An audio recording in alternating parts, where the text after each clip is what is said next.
मंदराचल पर्वत पर जाकर के ब्रह्मा जी की कठोर तपस्या कर दी। इतनी तपस्या किसके शरीर पर मिट्टी लग गई, दीमक लग गई शरीर पर। तब ब्रह्मा जी को दया आई और इसके पास गए और कहा, हे पुत्र वरदान मांग, वरदान मांग, तुझे क्या चाहिए?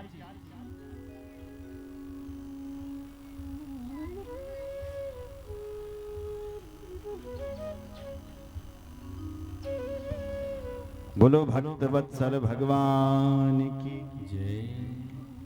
हर हर महादेव।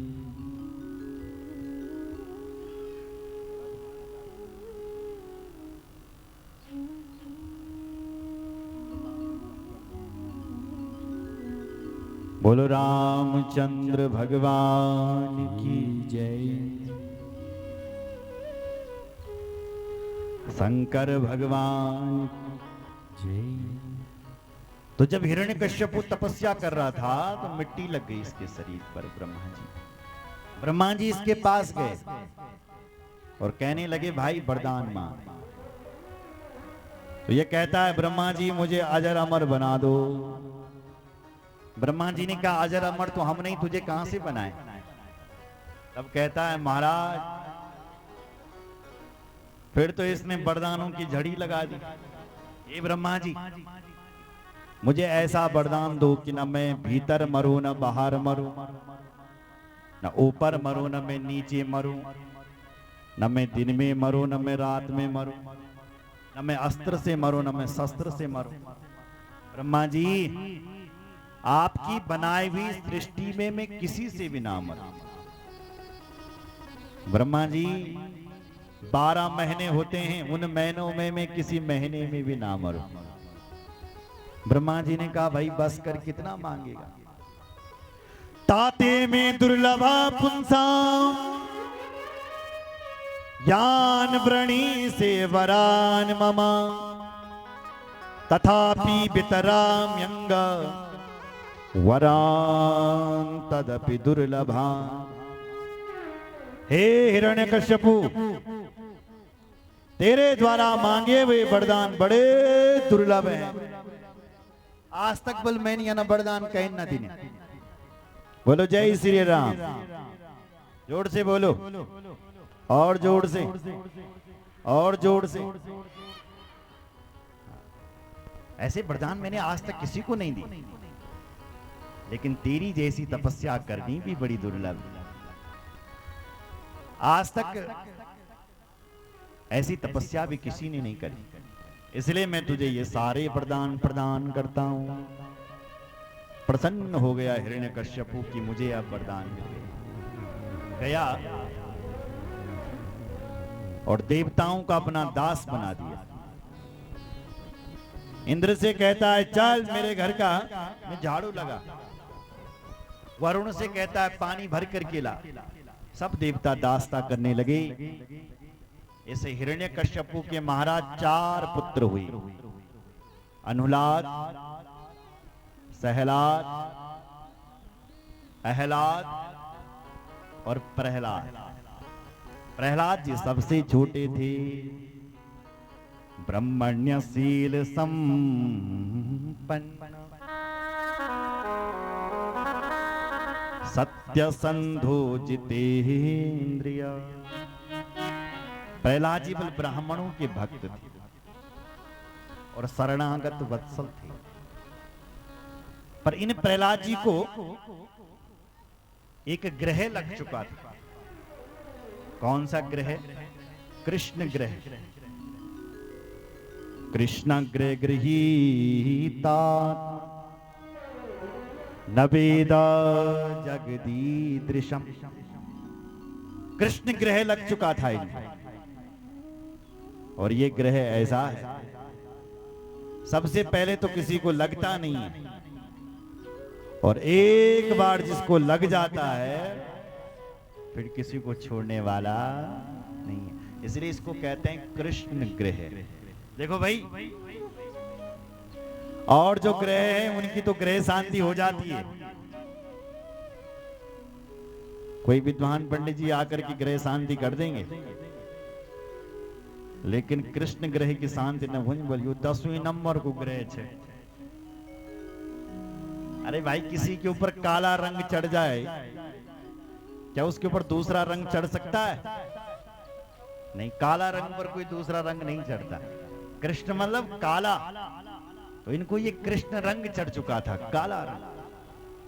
अच्छा, ये पता कैसे चले कि इनको काला रंग चढ़ गया, कृष्ण रंग चढ़ गया? इस रंग के लक्षण क्या है, ग्रह के लक्षण क्या है? तो लक्षण गिनाने लगे। क्वचित रुदति वैकुंठ चिंता सबल चेतना, क्वचित दसति तच्चिंता लद उदगायति, क्वचित क्वचित रुदति वैकुंठा। जिसको कृष्ण रंग चढ़ाओ ना मेरी माँ, वो रोता बहुत है। वो जब भी बैठेगा एकांत में बैठेगा, कभी कभी आपस में हंसने लगता है तो कभी कभी रोने लगता है, और दुनिया की नजर में वो पागल ही होता है। ऐसे ही थे महाराज प्रहलाद। जब ये बड़े हुए 4 साल के, तो इनको पढ़ने के लिए भेजा गया। कहां? विश्वविद्यालय में। एक विश्वविद्यालय है, हिरण्यकश्यपु दानव विश्व महाविद्यालय, ऐसा विद्यालय। और उस विद्यालय में केवल दैत्य पुत्रों को ही शिक्षा दी जाती। जहाँ के प्राचार्य हैं श्री चंडामृग जी महाराज, वहां प्रहलाद जी को भर्ती किया। एक दिन हिरण्यकश्यपु चले गया अपने बेटे के पास कि क्या तुम मेरे बेटा पढ़ने लगी? तो भाई प्रत्येक पिता का कर्तव्य होता है कि विद्यालय में जाएं और गुरुजनों से पूछें कि पैण भी लगे कि शुद्ध मौज मस्ती कनो। माता शत्रु पिता वैरी, ये न बालो न पाठितः, न शोभते सभा मति हंस मति बकोयथा। जो पिता बल अपने बच्चे की देखभाल नहीं करता, उसको पढ़ाता नहीं है, अच्छी शिक्षा नहीं देता है, वो माता पिता बच्चों के शत्रु होते हैं। इसलिए हिरण्यकश्यपु की पहुंच गया विद्यालय में। एकदा सुरराट पुत्रम अंकमारोप्य पांडवा, प्रपच्छ कथ्यतां वत्स मन्यते साधु यद भवान्। अपने पुत्र से पूछ रहे हैं, हे पुत्र, तूने आज तक कौन सा सुंदर पाठ पढ़ा है? क्या पाठ पढ़ी बेटा तूने? बहुत अच्छा पाठ।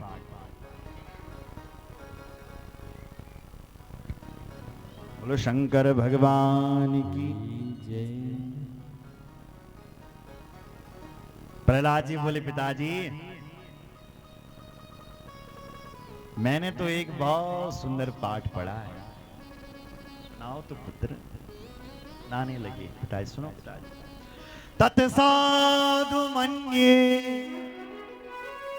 सुरवर्य देहिनां, सदा समुद्विग्न धियाम सद्गृहा, हित्वात्मपातं गृहमन्धकूपं, वनं गतो या धरिमाश्रयेत। पिताजी मैंने बोले बहुत सुंदर पाठ पढ़ा है। क्या? बोले पिताजी वन में जाओ और हरि का भजन करो। यो पाठ पढ़ में। पिताजी ने कहा लेकिन पिताजी ने कहा मैं किसके लिए बोल रहा हूँ? पीछे रुक गया। अरे रे बच्चा है मेरा। देखो भाई बच्चे तो कार्बन कॉपी होते हैं, उनको जैसा पढ़ा वो ऐसा समझते हैं। कहा बेटा इसको सिखा दिया होगा ऐसा पाठ, बेटा तू जा और अपने गुरुजी को यहां भी। गुरुजी आया। कहो सरकार कब आए? गुरुजी ने कहा ये मैं बाद में बताऊंगा, मेरे ये बताओ मेरे बच्चे को तुम पढ़ाते क्या हो? गुरुजी ने कहा हे महाराज जो शिक्षा नीति आपने निर्धारित की है हमारे यहाँ वही सब पढ़ाया जाता है। बोले मूर्ख झूठ कह रहे हो, मेरा बेटा मेरे को आकर के कह रहा है कि पिताजी वन में जाओ और हरि का भजन करो, यही सब पढ़ाने के लिए अपना बेटा भेजा है क्या मैंने तेरे पास? गुरुजी थर थर कांपने लगा। गुरुजी बोला, हे महाराज मैंने ऐसा कोई भी पाठ नहीं पढ़ा। हिरण्यकश्यप को बोला दोबारा आऊंगा, और खबरदार जो मेरे बेटे ने दोबारा ऐसी बात सिखाई, डांट करके चला गया। गुरुजी प्रहलाद के पास आए और पूछने लगे, वत्स प्रहलाद भद्रम ते सत्यम कथय मामृषा। गुरुजी ने सोचा डांटूंगा तो बच्चे बुरा मानते हैं, बच्चे नहीं बताते, प्यार से पूछो तो सब कुछ बता देते हैं। तो प्यार से पूछा, हे बेटा प्रहलाद, तेरू भलो हो, तेरू कल्याण हो, सच बता बेटा, कहन कर बोल तेरी ये बुद्धि खराब। भला बेटा कहन कर। प्रहलाद जी पे बोलने लगे, गुरुजी ये आप क्या कह रहे हैं, मैं गलत क्या कह रहा हूं, मैं ठीक ही तो कह रहा हूं कि वन में जाओ और भगवान को भजन करा, ये मैंने गलत क्या कहा। गुरुजी को भी क्रोध आ गया। गुरुजी बोले प्यार से पूछ रहा हूं और ये कह रहा हूं गुरुजी वन में जाओ और हरि का भजन करो। गुरुजी डांटने लगे, दुष्ट, ये दैत्यों के चंदन जैसे वन में ये कांटे का पौधा कहां से उत्पन्न हो गया। दैत्य या चंदन बने जातो यम कंटकध्रुमा। ये दैत्यों के चंदन जैसे वन में ये कांटे का पौधा बीच में कहां से आ गया। खबरदार जो मुझे ऐसी बात फिर से सिखाई। और गुरुजी भी ने भी प्रहलाद को 2-4 रपट मारी और बांध दिया। समय बीता और एक दिन गुरुजी ही प्रहलाद जी को घर में छोड़ने के लिए आए हिरण्यकश्यप के पास। हिरण्यकश्यप ने देखा मेरा पुत्र आया है, तो माता कयादु ने प्रहलाद का श्रृंगार किया। अपने पिताजी के पास महाराज प्रहलाद गए। पिताजी ने पूछा, प्रहलाद बेटा तूने बहुत अच्छे पाठ कितने पढ़े बेटा। फिर से वही बात पूछ रही, कितने पाठ पढ़े मेरे बेटे ने। बहुत अच्छे अच्छे। प्रहलाद जी कहने लगे, पिताजी पहले तो मैंने 1 पाठ पढ़ा था, अब तो मैं 9 पाठ पढ़ करके आ गया हूं। पिताजी ने सोचे कोई 9 नीति सीख करके आया होगा, दैत्य नीति, छल कपट की नीति। सुना तो बेटा कौन से पाठ पढ़े हैं तूने। प्रहलाद जी सुना लगे, पिताजी श्रवणम कीर्तनम विष्णु स्मरणम पाद सेवनम अर्चनम वंदनम दास्यम सख्यमा मुनिवेदनम इति पुंसार्पितो विष्णु भक्तिश्चे नवलक्षण क्रियते भगवत्यद्धा तन्मन्येधीतमुत्तमम्। ए पिताजी भगवान की कथा का श्रवण करो, भगवान का कीर्तन करो, भगवान का स्मरण करो, भगवान का पाद सेवन करो, भगवान का अर्चन करो, भगवान के दास बनो। नवदा भक्ति का निरूपण किया। हिरण्यकश्यप को क्रोध आ गया, अपना बेटा किनारा कर दिया, हट, और निकाली तलवार और सीधे गुरुजी के गर्दन पर रख दी। गुरुजी थर थर कांपा, क्या पढ़ा रहे तू मेरे बेटे को। गुरुजी ने बोला मैंने नहीं पढ़ाया तेरे बेटे को। न मत प्रणीतम न पर प्रणीतम सुतो वतत्ते तवेंद्र सत्रो नैसर्ग की यमतिरस्य राजन नियच्छमन्युम कददास्ममान। ए राजन मैंने तेरे बेटे को नहीं पढ़ाया, न किसी और ने पढ़ाया, तेरा बेटा तो पढ़ाया ही पैदा हुआ है, कोई वही पैदा ही नहीं। क्या कहा। तो हिरण्यकश्यप ने अपने बेटे से पूछा प्रहलाद से, प्रहलाद ये बेटा तेरी ये बुद्धि खराब कैन करी। प्रहलाद जी वही बात कहने लगे, बोले पिताजी हम जो अच्छी शिक्षा दे रहे हैं कि भगवान का भजन करो, और तुम कह रहे हैं कि ये बुद्धि खराब। ये बुद्धि नहीं, ये तो मैंने सही कर रहा हूं लोगों की। मुझे मैं ठीक ही तो कह रहा हूं कि वन में जाओ और हरि का भजन करो। देखो पिताजी ये जो गृहस्थ जीवन है ना, ये बल अंधकुआ है। हर व्यक्ति अपनी संतान को इस अंधकुआ में डाल रहा है। सच्चा तो वो है जो इस कुएं से बाहर निकल जाए। देखो भाई, एक कुआ होता है और एक अंधकुआ। कुआ कौन होता है? जो गांव के आसपास रहता है, उसमें कोई पनियारी जाती है तो पानी भरने, अगर उसमें कोई गिर गया तो कोई पनियारी जाएगा, आवाज लगा, अरे कोई गिर गया इस कुएं में, इसको निकालो। कोई अंधकुएं में गिर जाए, अंधकुआ मतलब जो जंगलों में होता है, जहां कोई आता जाता नहीं है। अगर वहां कोई गिर जाए तो उसको कौन निकालेगा वहां से? इसलिए पिताजी भी गृहस्थ जीवन विल अंधकुवच। मैं ठीक कह रहा हूं, इसकी इस अंधकुआ से बाहर निकलो, नारायण को भजन कर, हरे राम हरे कृष्ण कर। हिरण्यकश्यपु को भयंकर क्रोध आ गया, दुष्ट, तो क्या सिखा रहा है मुझे? अपने असुर वीरों को बुलाई दे रहा और इस प्रहलाद को मारो, काटो इसको। मैं समझ गया कि इस प्रहलाद में नारायण भक्ति का रोग लग चुका है, और ये जो रोग है ना, ये कोरोना जैसी बीमारी है, संक्रमण बीमारी, एक दूसरे से फैलती है। कोरोना कैसा था? एक दूसरे से फैल रहा था। ऐसी ये जो नारायण भक्ति की बीमारी है, ये वे कोरोना जैसी बीमारी है। एक कोई नारायणी भक्त पैदा हो जाए तो देखते देखते बल झांझ मजीरा वाले सब पैदा हो जाते हैं। फिर क्यों साहब?